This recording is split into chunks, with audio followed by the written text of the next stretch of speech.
Ned leant over the Orfana's gunwale and felt the spray fly up into his face.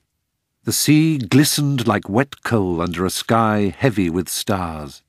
It was Ned's private ocean tonight.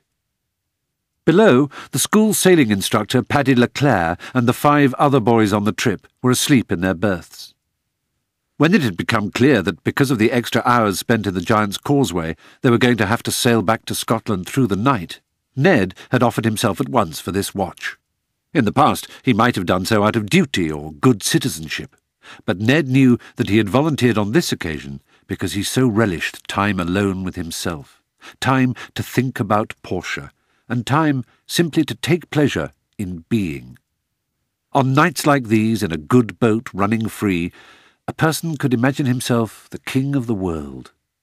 On land, it seemed to Ned, man was always inferior to the animals and disconnected from nature. Cars and machines might be clever, but they bullied the natural world. At sea, man was using nature, but not using nature up. He would put this point in his next letter to Portia. Love was turning him into something of a philosopher.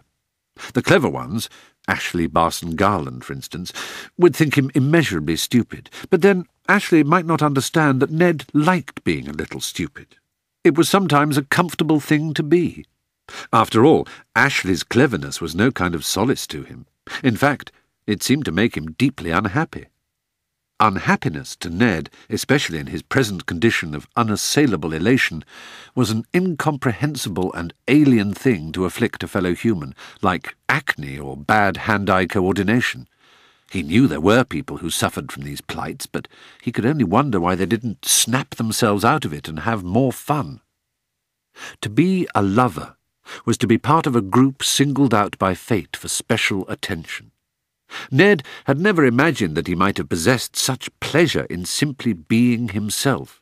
His skill at sport, his good looks, his easy-going nature, his popularity, he would never for a moment think of those with satisfaction. If anything, they were sources of embarrassment.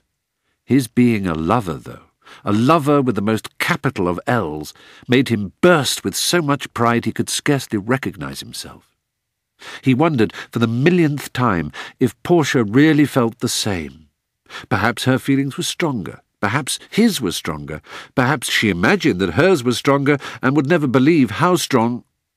A sudden sound from below made him turn in surprise. "Madstone!" Peering astern, Ned made out the shape of a head appearing in the hatchway. "Hello?" he called into the darkness. "Who is it?" "Madstone, you've got to come below." "Rufus, is that you?" "There's something wrong with Paddy. He's been making weird noises." Ned leapt to the hatch and scrambled down into the galley. Lit by nothing more than a single tile lamp and the glow of the radio set, Paddy Leclerc's body was slumped forward in his chair, face down over the charts. Ned approached him softly. "Skipper?" "Is he dead?" whispered Cade. "I can't tell," said Ned, stretching out a hand to Leclerc's neck. "Skipper? Paddy? Are you all right?"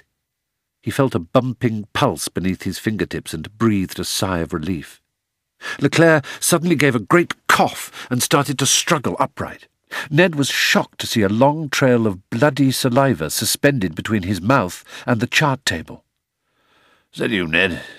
Is it you?" Yes, Skipper, it's me. Is everything all right?" "Ah, well now, I wouldn't say that.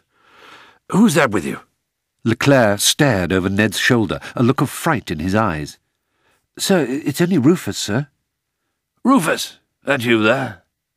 "Yes, Skipper."